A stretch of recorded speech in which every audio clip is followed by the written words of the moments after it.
y para ello se debe de aplicar la prueba de test de Allen, como les decía. Entonces aquí lo único que deben de saber es que la prueba de test de Allen es una maniobra que sirve para evaluar si hay una buena circulación, justo en donde voy a hacer el proceso de punción arterial. Entonces, si hay buena circulación, procedemos a hacer la toma de muestras. Si no hay una buena circulación, entonces buscamos otro sitio de punción. Entonces, para eso sirve esta prueba, para saber si hay una buena circulación. Si hay una buena circulación, procedo y tomo mi muestra. Si no lo hay, busco otro sitio de punción. Entonces, aquí como lo vieron en el video, consiste en pedirle la mano a un paciente, el médico la toma, la mano, la pone sobre una almohadilla, como vieron en el video, y lo que hace el médico es que con sus dedos índice y medio de las dos manos va a oprimir las arterias radial y cubital. ¿Vale? Entonces aquí esta es la arteria radial, la que conecta hacia el dedo pulgar, y en esta sección estaría pasando la vena, la arteria radial. Entonces es radial y esta es la cubital. Entonces vean, con los dedos índice y medio se oprimen ambas venas. Ahora, una vez que se oprime, se le pide al paciente en el paso número 2 que abra y cierre el puño varias veces, entre 10 y 15 veces. Entonces el médico está oprimiendo las arterias y el paciente está cerrando el puño de 10 a 15 veces. Posteriormente, pasadas estas 10 veces o 15 veces de abertura y cerrado de puño, se le pide al paciente, el médico va a retirar la opresión que estaba realizando en la arteria de tipo cubital. Entonces, se retira la opresión cubital, como lo dice aquí en el paso 2, y aquí ya no aparecen los dedos, vean. Y entonces esperaríamos que una vez que quitamos los dedos de la arteria cubital, pues que la coloración de la mano se restablezca, ¿sale? Porque como vieron en el video, cuando estamos oprimiendo las venas radial y cubital, y el paciente empieza a abrir y cerrar el puño varias veces, se favorece a que la mano se ponga blanquecina. Entonces, cuando se retiran el dedo índice y medio de la arteria cubital, pues se restablece la coloración de la mano porque se restablece la circulación. Y si se restablece en menos de 10 a 15 segundos, entonces podemos continuar con el proceso de venopunción.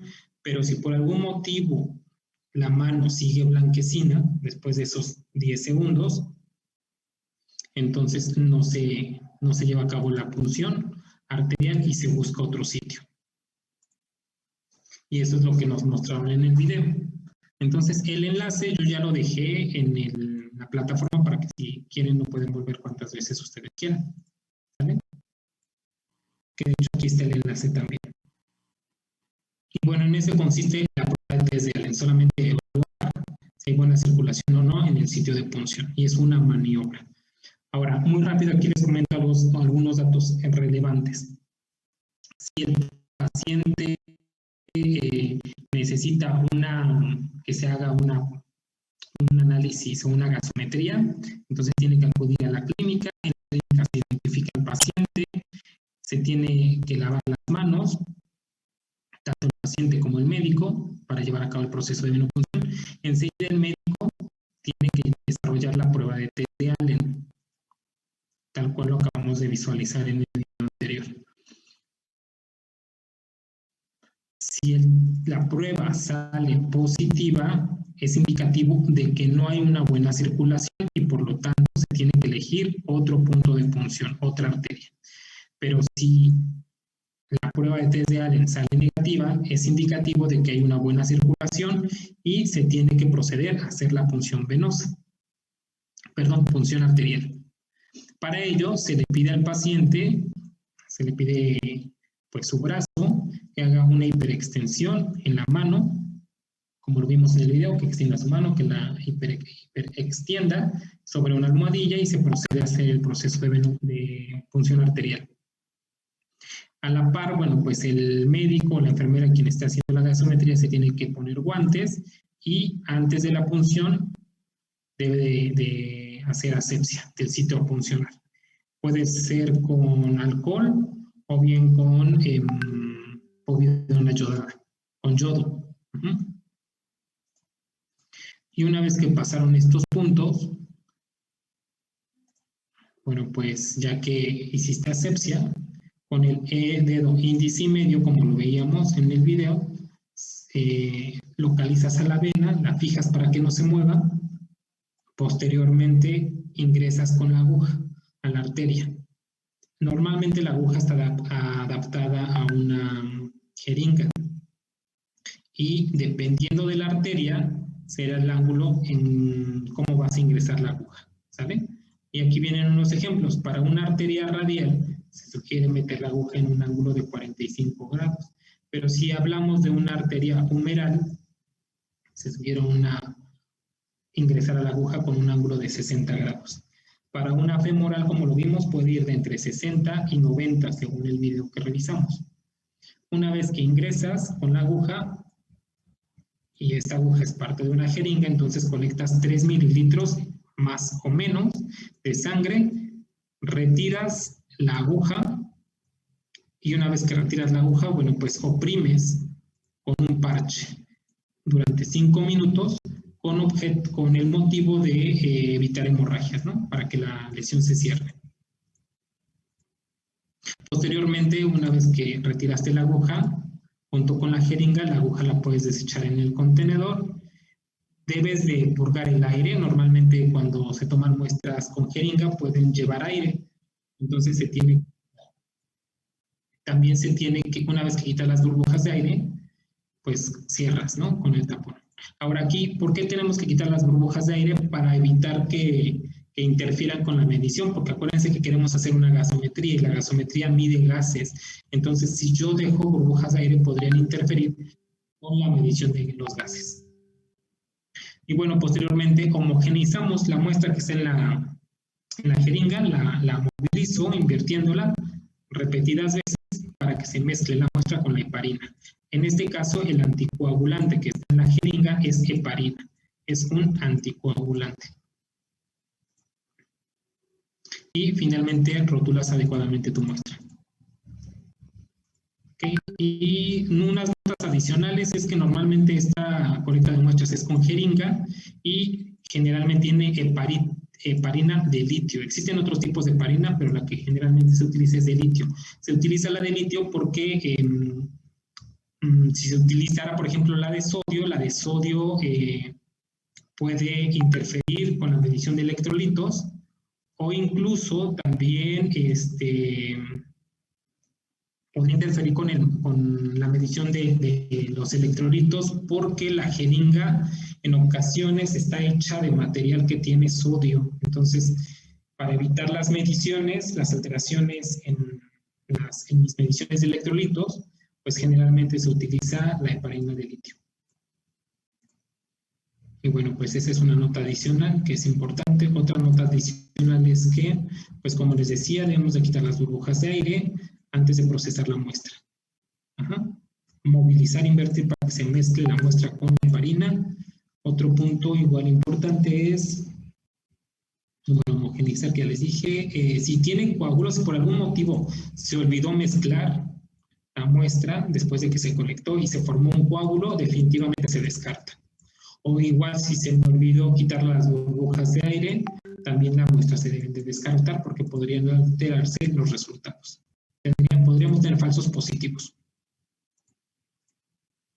Y por último, antes de terminar esta sección, normalmente en esta región de la jeringa quedan gotas de sangre, un poco de sangre, y en esta sección no se logra justamente mezclar bien la heparina, que es el anticoagulante, coagulante con la muestra de sangre. Por lo tanto, normalmente esta región se coagula. La sangre que queda en esta sección se coagula. Entonces, lo que se tiene que hacer es retirar esas pequeñas gotas coaguladas antes de llevar a cabo el procesamiento de la muestra. Y finalmente llegamos a esta parte en donde ustedes pueden ver que tenemos que quitar la aguja a la jeringa y me quedo con la jeringa, toda esta sección, y esta sección es lo que conecto en esta región. Entonces, la jeringa la conecto en este punto, vamos a ver el punto rojo. Lo que están viendo aquí es un gasómetro y aquí justamente ingreso a la jeringa. En automático le das oprimir, se succiona la muestra de sangre de la jeringa, ingresa por una serie de cableado, tubos, que tienen sensores que te van a medir bicarbonato, electrolitos, CO2, y los resultados los vas a ver en este monitor. Y el resultado se obtiene muy rápido, en menos de 8 minutos tú ya tienes los resultados. Muy rápido aquí les comento que este es como les decía, es un gasómetro y está formado de dos partes. La parte del monitor, que es esta parte, esto es monitor, y esta otra parte es el analizador, ¿no? En donde tenemos todos los sensores que nos van a medir la cantidad de electrolitos, bicarbonato, etc. ¿Ok? Y ahora, entonces, como resultado voy a obtener una gasometría, un análisis de cómo están bicarbonato, les decía, CO2, oxígeno, hemoglobina. Ahora, ¿para qué me sirve saber esos datos en un paciente? Si ya tengo estos datos, electrolitos y demás, ¿para qué me sirven? Pues para determinar si hay o no un desequilibrio ácido-base. Para eso me va a ayudar la gasometría. ¿Qué alteraciones de equilibrio ácido-base conocemos? Las acidosis y las alcalosis. Existen otras, pero las básicas son estas, ¿no? Acidosis y alcalosis. Y aquí aprovecho para recordar muy rápido cuál es el pH normal. El pH normal va de entre 7.35 a 7.45. El CO2 normal va de entre 35 hasta 40, pero en algunas otras literaturas pueden encontrar que va desde 35 a 45. Bicarbonato, la concentración normal va de entre 22 a 30.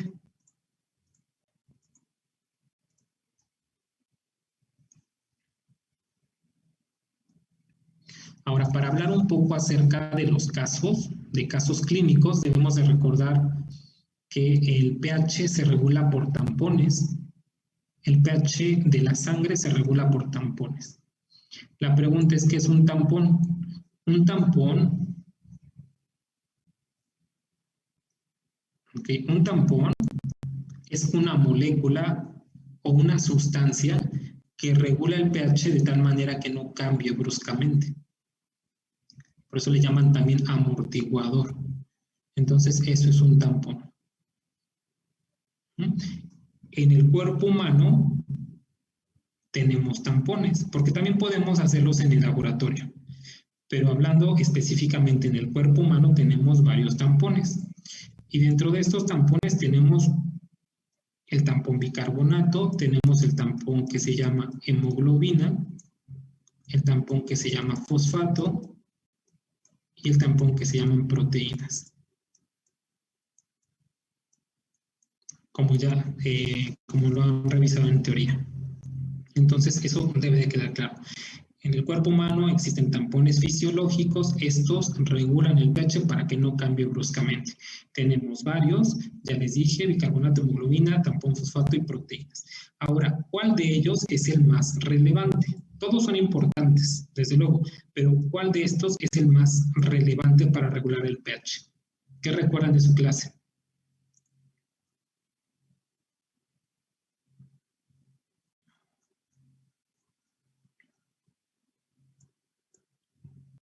De estos que yo les estoy compartiendo, ¿cuál es el más relevante?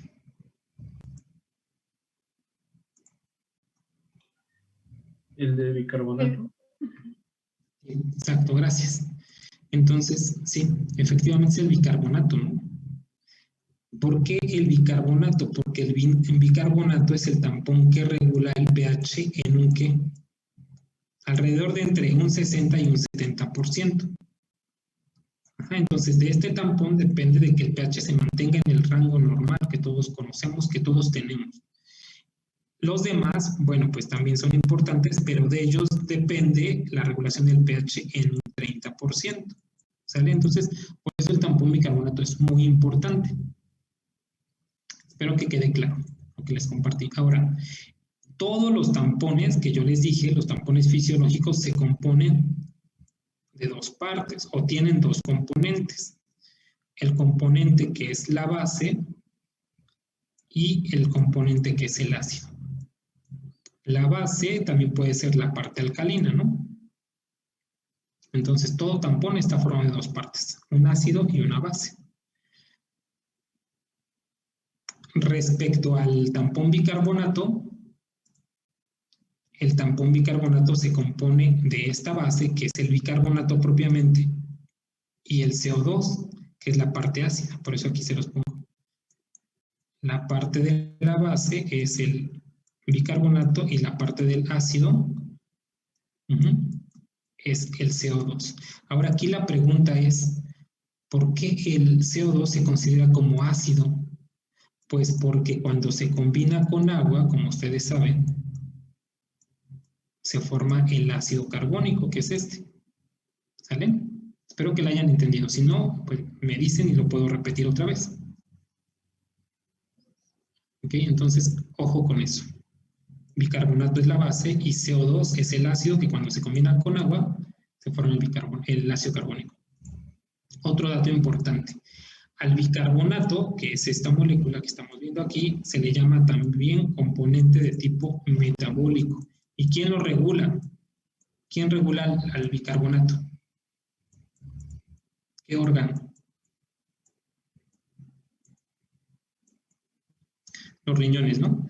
Ahora, ¿quién regula al componente o a la parte ácida? Que es el CO2. Los pulmones. Se abrevia. Ajá. Al CO2 se le llama componente ¿qué? ¿Por qué le pongo R?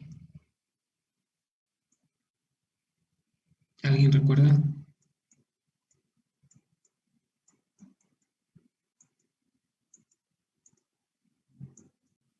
Porque es respiratorio. Exacto. Sí, gracias. Efectivamente, entonces, ojo con eso y les voy a volver a retroalimentar. El objetivo es que se acuerden. El tampón bicarbonato tiene o se compone de dos partes, la base y el ácido. ¿Ok? Muy rápido. Esta es la base. ¿Quién es? Ya les dije el bicarbonato o alcalina, la parte alcalina. Y el CO2 es la parte ácida.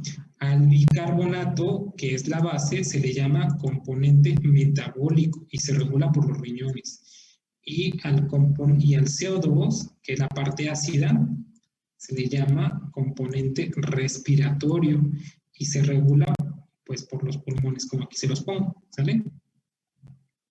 Ahora aquí yo les comenté que esto aplica para el bicarbonato, pero la hemoglobina, el tampón fosfato también se compone de un ácido y una base, ¿sale? Entonces todos los tampones están formados por una base y un ácido.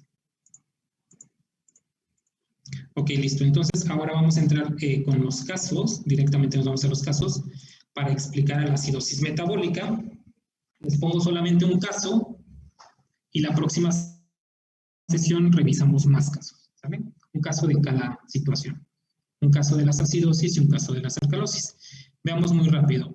Hablamos de acidosis metabólico. Aquí, si nos dicen acidosis, significa que el pH está disminuido.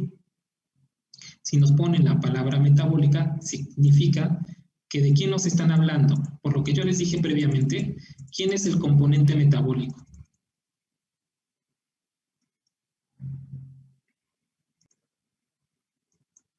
¿Quién es el componente metabólico? El bicarbonato. Gracias, sí, el bicarbonato. Entonces, ojo con eso. Aquí nos están dando claves. Dicen acidosis metabólica. Acidosis, inmediatamente yo pienso con esa palabra que el pH está disminuido. Y nos dice metabólico, inmediatamente yo pienso que el problema de mi paciente radica en el bicarbonato. Entonces, acidosis, pH bajo, metabólico. el bicarbonato está afectado. Aquí ustedes se tienen que preguntar cómo debe de estar el componente metabólico, es decir, el bicarbonato, para que me genere una acidosis, un pH bajo. Pues tiene que estar, aquí está la respuesta, ¿cómo debe de estar? Reducido. Lo que significa, en pocas palabras, es que mi paciente tiene una enfermedad que está haciendo que pierda o que se le reduzca el bicarbonato. El paciente, por algún motivo, una enfermedad tiene y se le está perdiendo el bicarbonato. Por lo tanto, está cayendo en una acidosis metabólica. ¿Quién va a compensar? Siempre compensa el componente contrario. Si el bicarbonato está afectado porque se está reduciendo, pues siempre va a compensar el CO2, ¿no? La molécula contraria. Entonces, aquí, si el bicarbonato se reduce, ¿quién compensa? El CO2, ¿cómo va a compensar? Tiene que disminuir para que el pH se mantenga dentro del intervalo normal. Viene un caso muy rápido, se los platico. La diabetes, igual y ya lo tocaron en teoría. ¿Qué hay con la diabetes? Los diabéticos, acuérdense que no producen insulina. La insulina es una hormona. Entonces, esta hormona insulina estimula las células para que capten la glucosa. Entonces, si un diabético no produce insulina, las células no pueden captar glucosa. Como no captan glucosa las células, entonces no producen ATP. Pero las células no se pueden quedar sin energía. Por lo tanto, empiezan a consumir a los lípidos. El detalle es que como empiezan a degradar esas células de manera excesiva los lípidos, producen moléculas ácidas.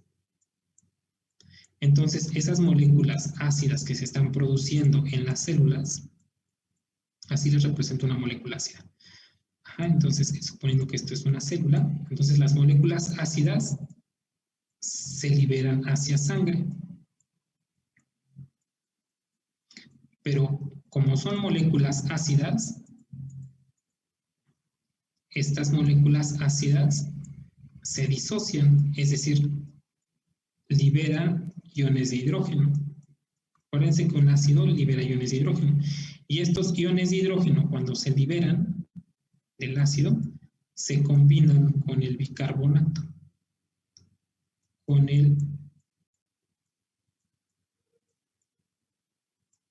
esta molécula, ¿no? Que se conoce como el bicarbonato, que aquí está. Cuando estos iones de hidrógeno se combinan con el bicarbonato se reduce. Ese es el motivo por el cual estamos perdiendo bicarbonato, o los diabéticos están perdiendo bicarbonato. Y por lo tanto caen en una acidosis metabólica. ¿Cómo van a compensar?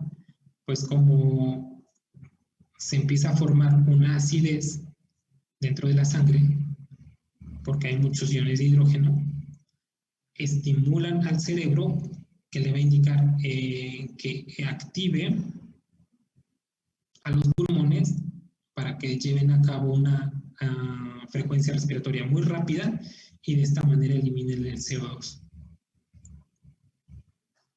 Entonces, ese es el motivo por el cual los diabéticos cursan con una acidosis de tipo metabólico. Los diabéticos, solo aquellos que no están controlados, es decir, los que no están tomando insulina o su metformina o su fármaco. Sobre todo los diabéticos tipo 1. Si no toman su fármaco, entonces producen estas moléculas ácidas, se liberan a sangre, se ionizan, liberan iones de hidrógeno, se unen al bicarbonato, lo consumen, disminuye el bicarbonato y les genera una acidosis. ¿Quién compensa? Los pulmones empiezan a incrementar su frecuencia respiratoria con tal de eliminar el CO2 y de esta manera regular el pH. ¿Ok? ¿Y qué tipos de acidosis tenemos? Tenemos acidosis metabólica de tipo no compensada. ¿Cuándo se considera como no compensada? Cuando, por ejemplo, acabó de ocurrir que el paciente dejó de administrarse su fármaco, su insulina, y por lo tanto el pH El paciente cae en una acidosis y el pH está alterado. Pero uno de los dos componentes del tampón bicarbonato está dentro del rango, como este, pero el bicarbonato está disminuido. Entonces, esto es acidosis metabólica no compensada. ¿Cuándo consideramos como una acidosis metabólica parcialmente compensada? Cuando ni el pH ni los dos componentes del tampón bicarbonato se encuentran dentro del rango normal. ¿Cuándo se considera como acidosis metabólica compensada? Cuando el pH está dentro del rango normal, pero ninguno de los dos componentes está dentro del rango normal. Ninguno de estos dos componentes del tampón bicarbonato. Entonces, comparen. Y viene otro caso, pero ahora para hablar de la acidosis de tipo respiratorio. Nuevamente, tenemos acidosis respiratoria. La palabra acidosis me indica que el pH está disminuido. Me pone la palabra respiratoria. Entonces, lo que ustedes tienen que pensar en ese momento es que el componente respiratorio es el que está alterado. ¿Quién es el componente respiratorio? El CO2. Ustedes en esa situación deben de pensar cómo debe de estar el CO2 para que me esté generando una acidosis. El CO2 debe de estar incrementado por arriba del intervalo normal para que me genere una acidosis de tipo respiratorio. Entonces, se incrementa, me genera una acidosis respiratoria y ¿quién va a compensar siempre? La molécula contraria. ¿Quién es la molécula contraria? ¿O cuál es el componente contrario? Pues el bicarbonato. ¿Cómo compensa? Pues con un incremento. Veamos un ejemplo. ¿Qué pasa con las personas que son asmáticas? Las personas que son asmáticas no pueden ventilar bien porque hay una inflamación en los conductos respiratorios, porque hay mucosidad, etc. Entonces, como no respiran bien, no pueden eliminar de manera eficiente el CO2, se empieza a acumular en sus pulmones y por lo tanto se genera una acidosis respiratoria. Porque al haber más CO2, el CO2 acuérdense que se combina con agua y se forma ácido carbónico, por eso me está generando una acidosis. Y entonces, en esa circunstancia, tiene que compensarse con bicarbonato. ¿Quién regula el bicarbonato? El riñón. ¿Qué es lo que va a hacer el riñón? Pues va a tratar de retener, de sintetizar el bicarbonato para que se incremente en el cuerpo y de esta manera se compense el pH. Entonces es un ejemplo. También en esta acidosis respiratoria podemos tener acidosis respiratoria no compensada, como en el caso anterior. Cuando hablamos de no compensada, cuando el pH, cuando el problema apenas ocurrió, quizás apenas se empezó a volver asmático y el pH está disminuido, está alterado. Y uno de los dos componentes del tampón bicarbonato es correcto, como en este caso, pero el CO2 está alterado. Y está alterado pues justamente porque en la acidosis respiratoria pues lo que incrementa es el CO2. Parcialmente compensada, pues cuando ninguno de los componentes, ni el pH ni los componentes del tampón bicarbonato son correctos, están dentro del rango, y la compensada es cuando solamente el pH está dentro del rango, pero ninguno de los dos componentes se encuentra del intervalo normal. ¿Okay? Veamos igual las alcalosis, para ir ya terminando. ¿Qué hay con este? Me voy directamente al ejemplo. ¿Qué pasa con las alcalosis? Bueno, pues resulta que la alcalosis se caracteriza por un pH incrementado. La palabra metabólica me indica que el componente alterado es el bicarbonato. Ustedes se deben de preguntar, ¿cómo debe estar el bicarbonato para generar una alcalosis? Pues muy rápido, incrementado, ¿no? Y eso es lo que me genera la alcalosis metabólica. Pero, ¿quién va a compensar? Siempre va a compensar el componente contrario, en este caso sería el CO2. ¿Cómo debe de compensar? Incrementándose para que el pH entre dentro del rango normal. Un ejemplo claro es en la bulimia. Las personas que son bulímicas pierden ácido, ¿no? Ácido clorhídrico. Cuando pierden ácido clorhídrico en los vómitos, lo que queda aumentado es el bicarbonato en la sangre, y ese es el motivo por el cual entra el paciente en alcalosis metabólica. ¿Quién va a compensar? Pues los pulmones, ¿no? Porque los pulmones regulan el CO2. Entonces, aquí los pulmones reciben la señal por el pH elevado y por lo tanto empiezan a disminuir la frecuencia respiratoria para que retengan más CO2 en el cuerpo y por lo tanto se incrementa el CO2. De esta forma el pH se regula. Y bueno, pues lo mismo, ¿no? En esta tablita nos muestra lo mismo. No, es no compensado porque ni el pH está normal, pero uno de estos dos componentes está dentro del rango. El CO2 es normal y el que está alterado es el bicarbonato, está incrementado. En la parcialmente compensada, pues ninguno de los componentes está dentro del rango y en la compensada solamente el pH está dentro del rango normal, pero ninguno de los componentes del tampón bicarbonato están dentro del rango. Y finalmente, la alcalosis de tipo respiratoria, donde tenemos que alcalosis incremento en el pH, respiratorio hace referencia al componente CO2. Aquí se deben de preguntar cómo debe de estar el CO2 para que me esté generando una alcalosis. Y debe de estar disminuido.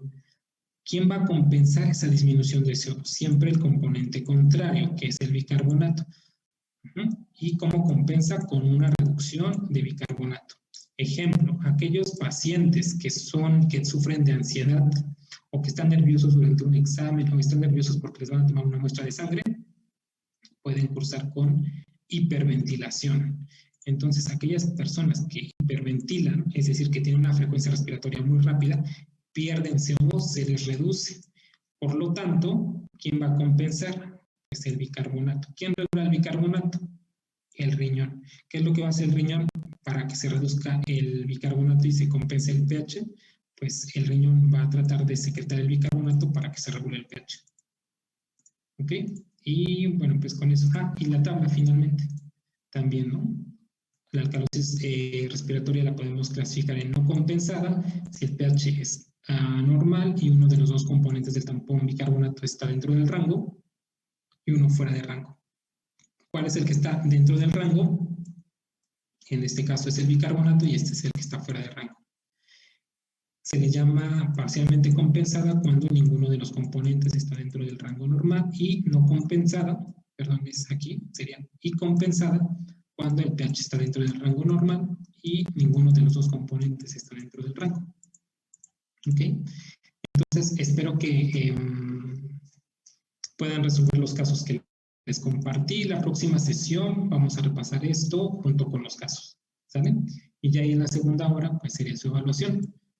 Bueno, con esto terminamos el día de hoy y solamente los que necesitan que les registre su asistencia se pueden quedar, ¿sale? Sí, profe, José Rivas. Sí, ajá, ok, un segundo. Sí, de favor.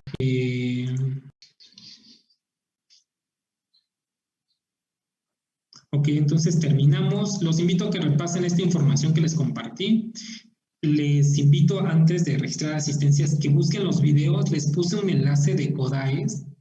La verdad es que los enlaces, los videos los creamos aquí en la facultad. Son muy buenos y les van a ayudar mucho. Entonces, dense a la tarea de buscarlos, de revisarlos, porque les va a ayudar mucho para su evaluación. Explican muy bien, son muy didácticos, duran poco tiempo, 3, 4 minutos. Entonces se los compartí, espero que los busquen, les ayudará mucho. Y ahí también encuentran otros enlaces para leer los artículos. Estas tablas que les compartí también vienen en uno de los artículos que les compartí en la plataforma. Entonces ahí pueden encontrar la información. Sumado a ello, acuérdense que también está el video de gasometría, ¿sale? Y me dicen si requieren que les ayude a estudiar pues con conceptos antes de su examen. Ustedes se ponen de acuerdo y si alguien tiene tiempo, pues bueno, pues me avisa, ¿sale? Y ya. Muchas gracias, profe. Ahora sí, vamos con Jorge Rivas, ¿no? No, José. José Rivas, ¿no? Sí, así es. Ajá, listo. Ok, gracias. Y gracias, José. ¿Y quién más faltaba? Profe, a mí me dijo que me iba a poner una participación. Sí, sí, a ver, de una vez. Andrea Pero Morales. bueno, es que ese cuestionario lo contestamos en equipo, entonces la participación es solo para mí o para mi equipo. No, la participación nada más es para ti, ¿sale? Nada más fue que tú nos platicaras, de acuerdo. Aún cuando yo sé que lo hicieron en equipo, como tú lo explicaste, nada más aplica para ti, ¿sale? Y ya, obviamente, cuando revise el trabajo, el cuestionario, pues ya es para todos. Nada Ah, más, ok. Morales. Romero Morales. Es que no te encontraba por eso. Romero.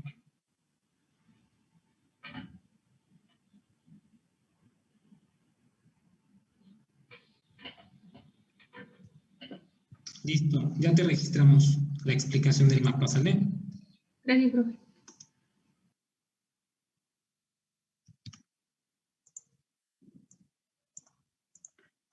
Sí, listo. ¿Alguien más tiene algún detalle? También me parece Emanuel. Emanuel, envíale en tu caso a Jocelyn, o si estás en el grupo, envíalos para que yo los tome yo en cuenta con un porcentaje, ¿sale? Quizás Ok, ya no sí, será el del 100%, pero sí te vamos a tomar un porcentaje, ¿sale? sí, sí. Entonces también ya registramos tu asistencia y pues nada más queda que se preparen todos, ¿sale? Ok, Listo. muchas gracias.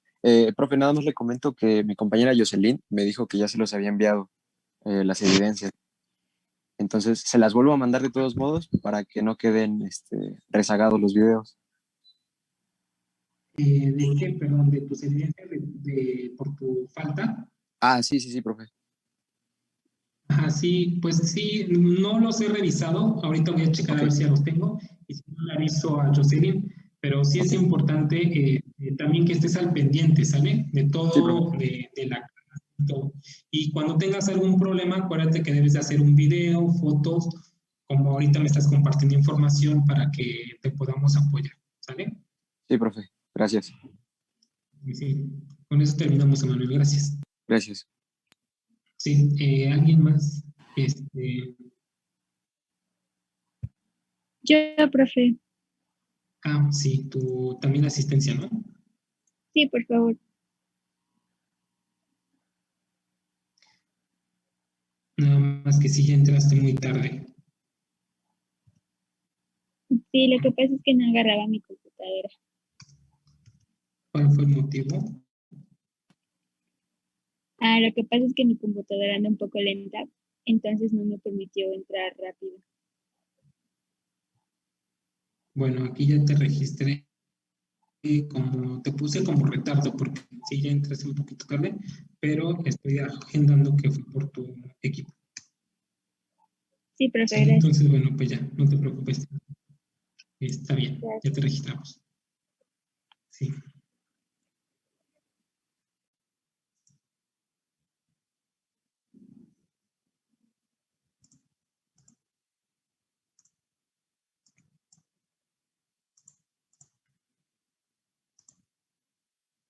Listo, gracias, Andrea. Bueno, pues no sé si alguien más tuviera algún